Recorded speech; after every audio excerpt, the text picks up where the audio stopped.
नमस्कार, स्वागत है आप सभी का उत्तम मार्गदर्शन पे। आज हम चर्चा करने वाले हैं मार्गदर्शन द डेली क्विज के 29/4/2020 को इवनिंग में हुए टेस्ट का। आज का हमारा टॉपिक था वायुदाब एवं पवन। दोस्तों, पहला क्वेश्चन स्टार्ट करें उससे पहले आपसे एक रिक्वेस्ट करना चाहूँगा कि अभी तक आपने हमारे चैनल को सब्सक्राइब नहीं किया है तो प्लीज़ सब्सक्राइब कर ले और बेल आइकन को भी दबा दे ताकि इस तरह का वीडियो आपको मिलता रहे। तो चलिए दोस्तों स्टार्ट करते हैं पहला क्वेश्चन से। आज का हमारा पहला क्वेश्चन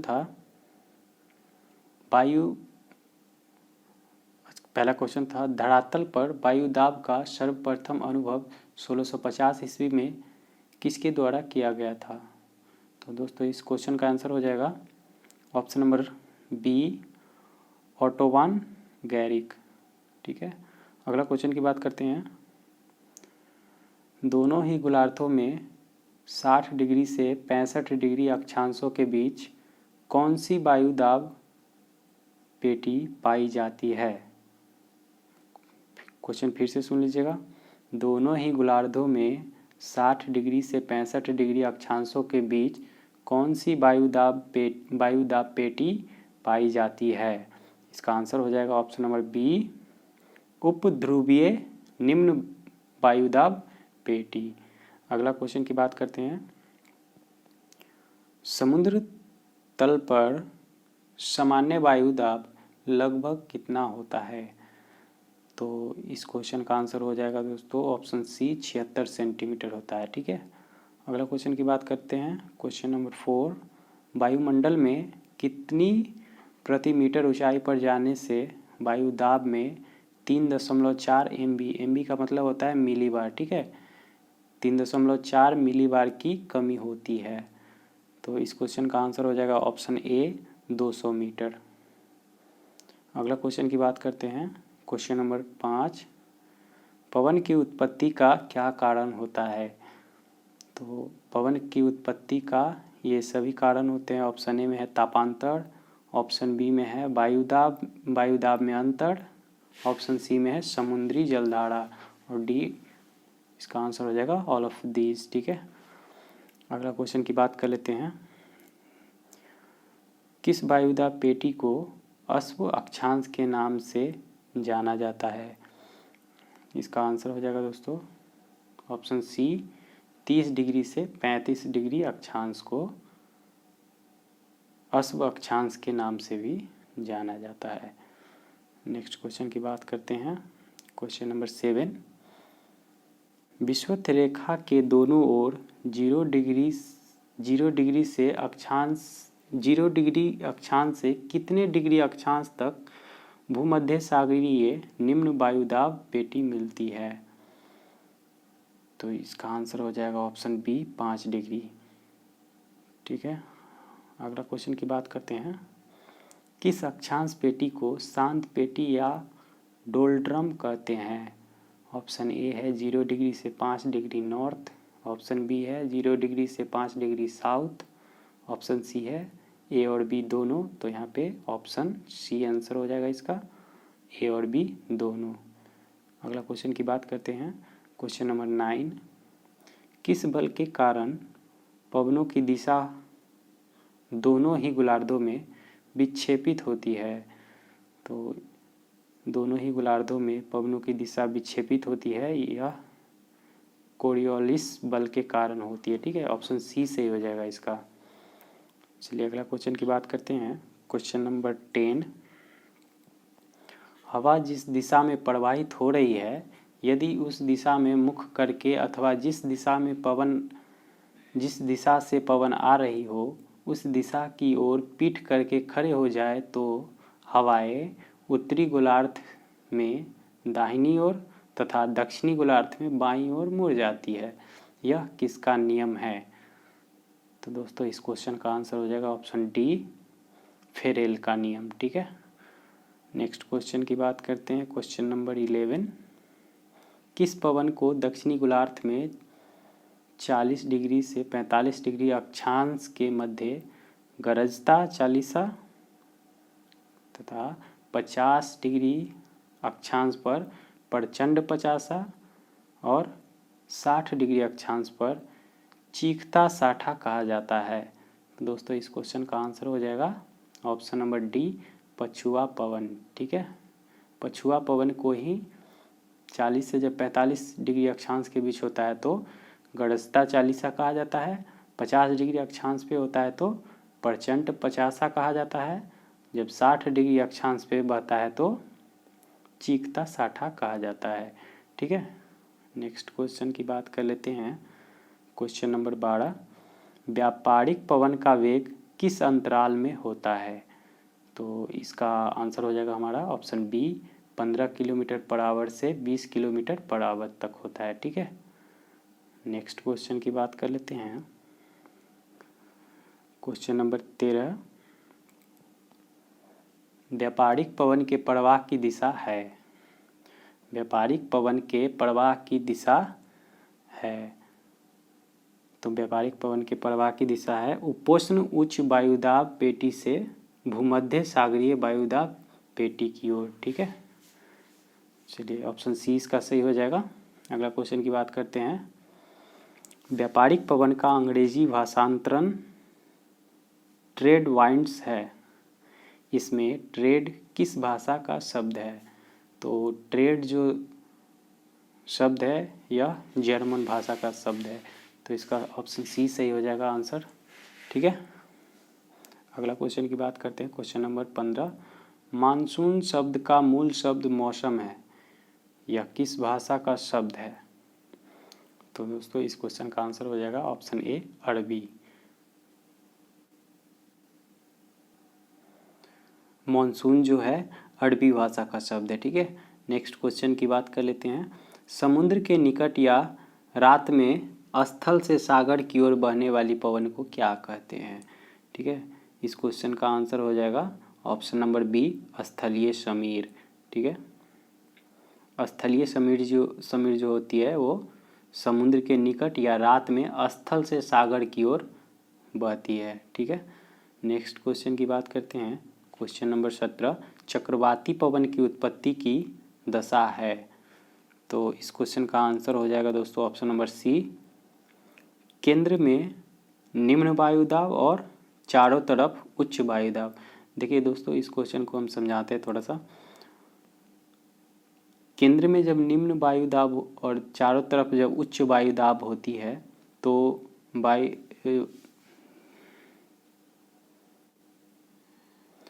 वायु केंद्र की ओर बहने लगते हैं, इसे ही चक्रवाती पवन कहते हैं। ठीक है, नेक्स्ट क्वेश्चन की बात कर लेते हैं। क्वेश्चन नंबर 18, निम्न में कौन चक्रवाती पवन है?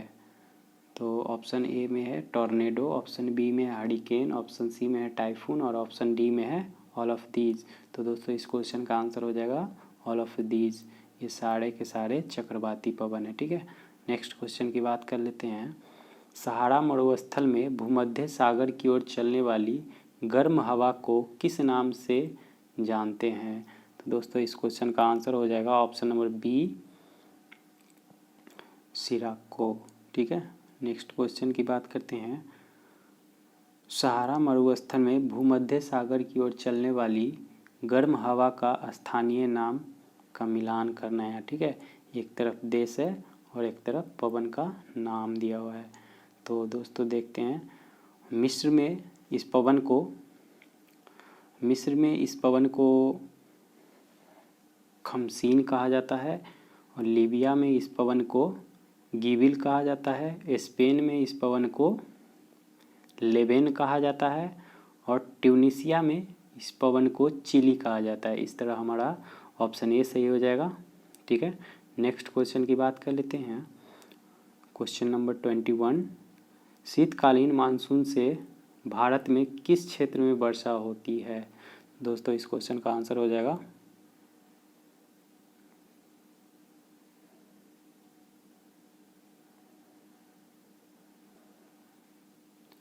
ऑप्शन ए सही हो जाएगा इसका, कोरोमंडल तट। ठीक है, नेक्स्ट क्वेश्चन की बात कर लेते हैं। क्वेश्चन नंबर 22, किस तिथि को सूर्य कर्क रेखा पर लंबवत चमकता है। तो इसका आंसर हो जाएगा दोस्तों 21 जून। 21 जून को सूर्य कर्क रेखा पर लंबवत चमकता है। ठीक है, नेक्स्ट क्वेश्चन की बात कर लेते हैं। क्वेश्चन नंबर 23, सिमुक क्या है? सिमुक, यह सिमुक जो होती है अरब के रेगिस्तान में चलने वाली गर्म एवं शुष्क हवा है। ठीक है दोस्तों, इस तरह इसका मतलब ऑप्शन डी सही हो जाएगा, इसका आंसर हो जाएगा। ठीक है, नेक्स्ट क्वेश्चन की बात करते हैं। क्वेश्चन नंबर 24, निम्न में किस पवन को गिनी तट पर डॉक्टर पवन के नाम से जाना जाता है? इसका आंसर हो जाएगा ऑप्शन नंबर डी, हरमट्टन। ठीक है, हरमट्टन पवन को ही गिनी तट पर डॉक्टर पवन के नाम से जाना जाता है। ठीक है, नेक्स्ट क्वेश्चन की बात कर लेते हैं। निम्न में किस पवन को संयुक्त राज्य अमेरिका में हिमभक्षी कहा जाता है? ठीक है, इस क्वेश्चन का आंसर हो जाएगा ऑप्शन नंबर बी, चिनूक हो जाएगा आंसर। ठीक है, नेक्स्ट क्वेश्चन की बात कर लेते हैं। इटली में किस पवन के कारण लाल बालू के कण जमा होने लगते हैं जिसे रक्त वर्षा कहते हैं? तो इसका आंसर हो जाएगा ऑप्शन सी, सिराको। ठीक है, सिराको की वजह से लाल बालू के कण जमा होने लगते हैं जिसे रक्त वर्षा कहते हैं। ठीक है, नेक्स्ट क्वेश्चन की बात कर लेते हैं। क्वेश्चन नंबर 27, शामल निम्न में से किस देश में बहने वाली गर्म एवं शुष्क पवन है? तो इसका आंसर हो जाएगा दोस्तों ऑप्शन ए, इराक। शामल इराक में बहती है। ठीक है, क्वेश्चन नंबर 28 की बात कर लेते हैं। निम्न में कौन सी पवन अर्जेंटीना और उरुग्वे के पंपास क्षेत्र में बहने वाली पवन है? ठीक है, इसका आंसर हो जाएगा ऑप्शन नंबर बी, पैम्पेरा। ठीक है, पैम्पेरा। अगला क्वेश्चन की बात कर लेते हैं।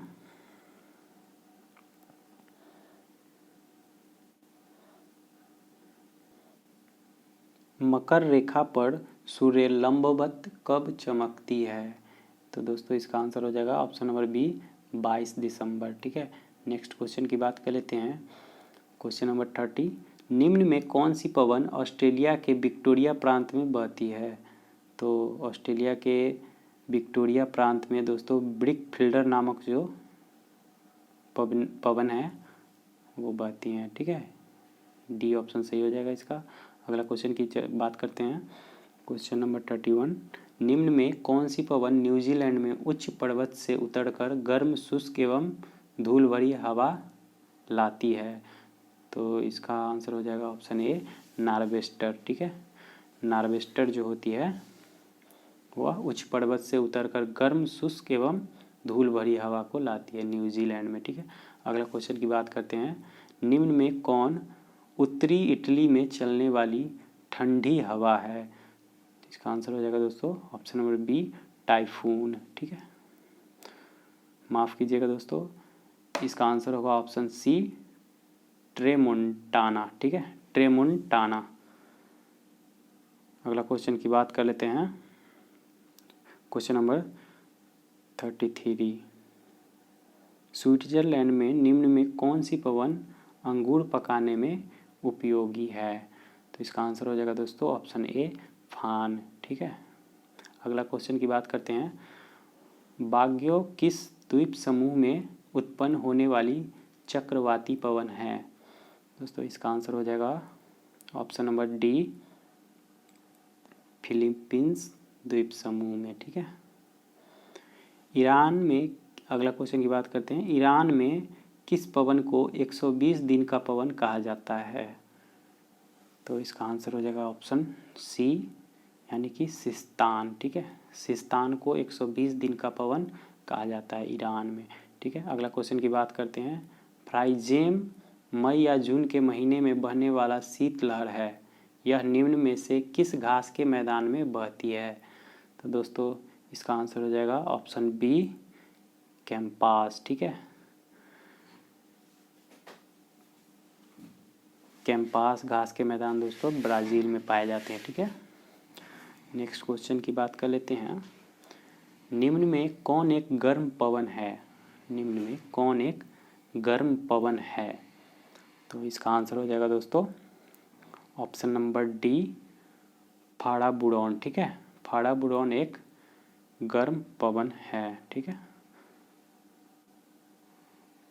नेक्स्ट क्वेश्चन की बात कर लेते हैं। स्थलीय एवं सागरीय समीर 24 घंटा में कितनी बार अपनी दिशा बदलती है?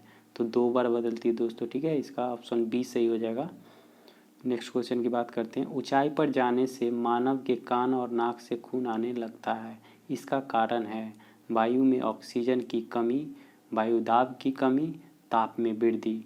ये सभी इसका कारण है। ठीक है, ऑप्शन डी सही हो जाएगा इसका। नेक्स्ट क्वेश्चन की बात करते हैं।